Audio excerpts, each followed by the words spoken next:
अस्सलामु अलैकुम नाजरीन।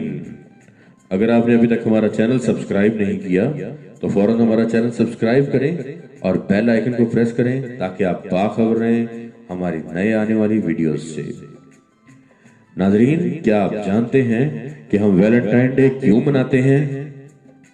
तो सुनिए, सेनेट वैलेंटाइन नामी यहूदी ने एक नाजायज ताल्लुक को जायज करार दिया और इसी बात पर उस वक्त की गवर्नमेंट ने उसे 14 फरवरी को फांसी की सजा सुना दी और उस दिन को वहां की नई जनरेशन ने उसकी याद में मनाना शुरू कर दिया। अफसोस कि एक यहूदी और वो भी एक नाजायज ताल्लुक को फरोग देने वाला, हम उसकी याद में इस ताल्लुक को मनाते चले आ रहे हैं और हमें पता भी नहीं है कि हम क्या कर रहे हैं। ये कैसी मोहब्बत है जो एक नाजायज ताल्लुक को फरोग देती है? नाजरीन, हमारे प्यारे नबी सल्लल्लाहु अलैहि वसल्लम ने फरमाया कि जो जिस कौम की मुशाबहत इख्तियार करेगा क़यामत वाले दिन वो उन्हीं में से होगा। अस्तगफिरुल्लाह अस्तगफिरुल्लाह अस्तगफिरुल्लाह। अल्लाह हमें बचाए। और नाजरीन, हमें ना तो मोहब्बत से नफरत है, ना जवानी में दिल की बेतरतीब धड़कनों के हम दुश्मन हैं, और ना इंसानी जज्बों से हम नावाकिफ हैं, ना शबाब के रंगों को पहचानने से कासिर हैं, ना हम मगरबी तहजीब के दुश्मन हैं, ना मगरबी इक़दार तहवार के।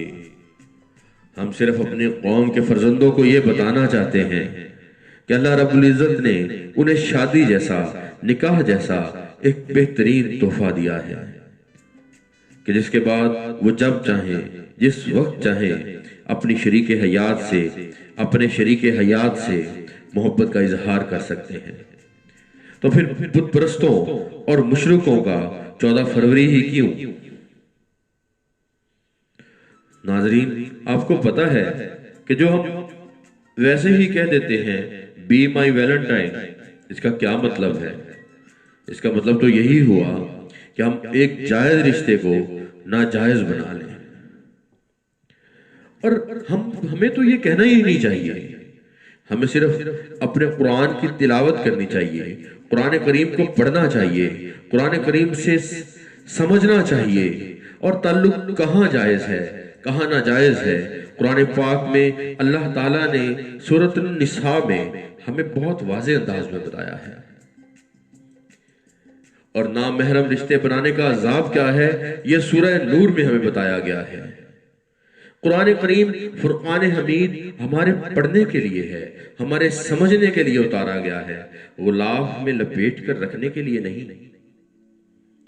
तोहफे लेना देना वही जायज है जहां रिश्ता जायज है। मुआशरा जहन्नम के किनारे खड़ा है, तो हम मुआशरे को जहन्नुम में छलांग लगाने के लिए क्यों कहें या उनके साथ छलांग क्यों लगाएं? हमें चाहिए हम अपने मुआशरे को, अपने लोगों को समझाएं, मोहब्बत से समझाएं, प्यार से समझाएं, कुरान करीम के हवालों से समझाएं। तो नाजरीन, इंशाअल्लाह वो दिन दूर नहीं जब अल्लाह रब्बुल इज़्ज़त हमें कामयाबी से नवाज देगा।